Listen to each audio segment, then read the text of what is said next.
Today we will study the first chapter of the book Flamingo, that is the last lesson by Alphonse Daudet. About the author. Who is a French novelist and a short story writer.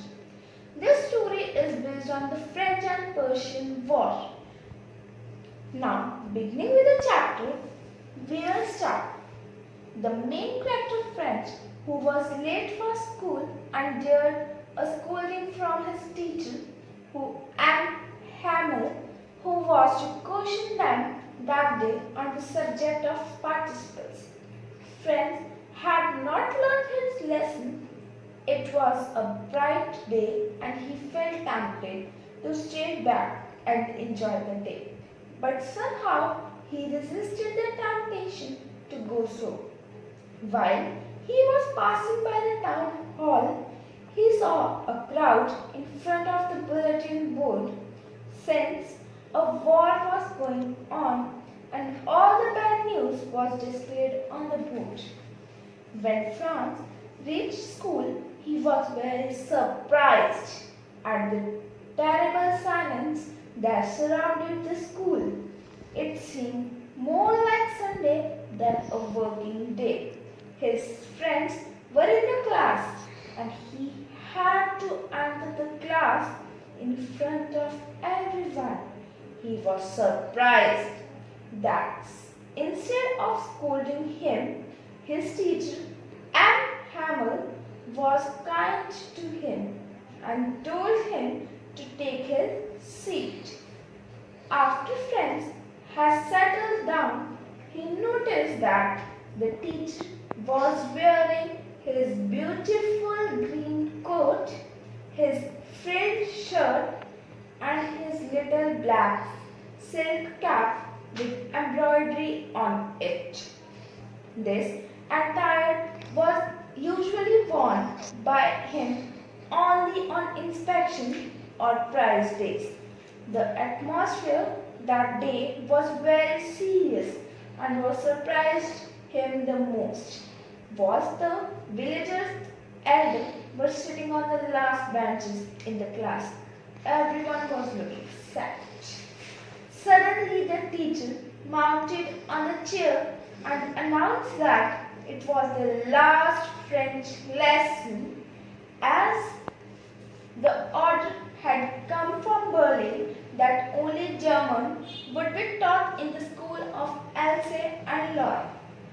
Franz was shocked to hear this, and was suddenly his books, which had seemed a burden, became very dear to him.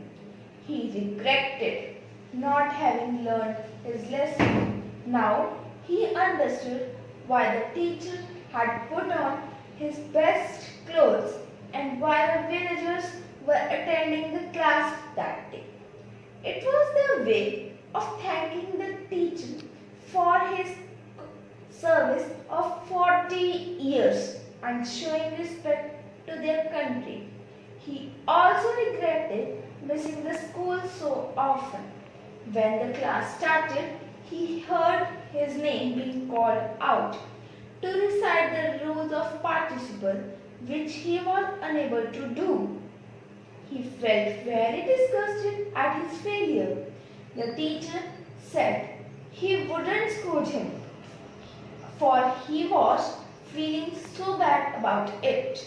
He further said that they would be ridiculed by people for calling themselves French because they wouldn't speak or write in their own language.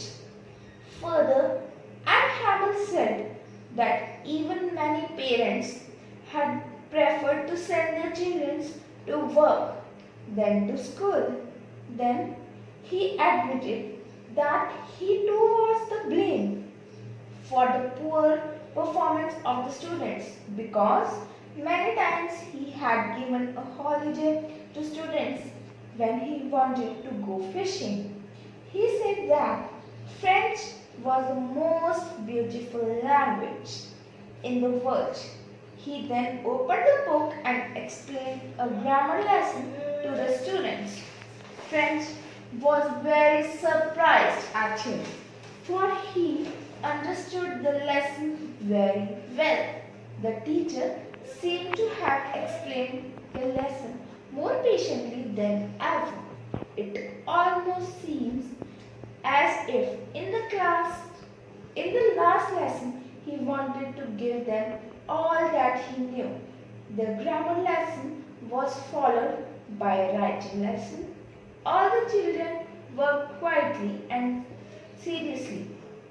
Friends learned heard the pigeon if and wondered if they were also being made to sing in German.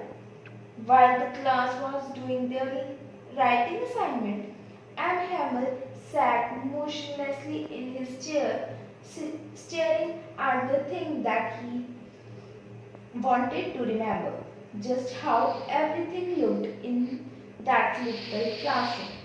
He had started the school 40 years ago, but nothing has changed except the desk chairs becoming worse out, the trees growing taller.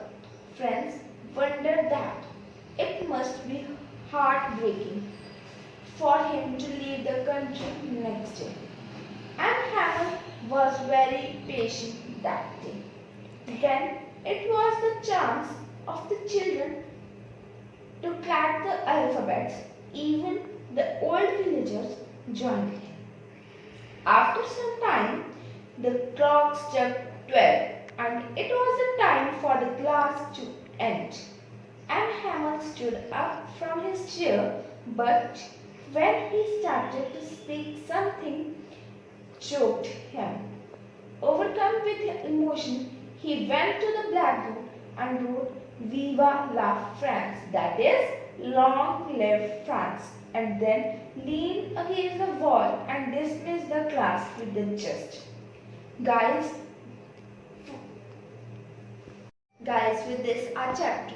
Last lesson is over. If you want me to explain the chapter in Hindi, please comment in the comment box and don't forget to like, subscribe and share my video.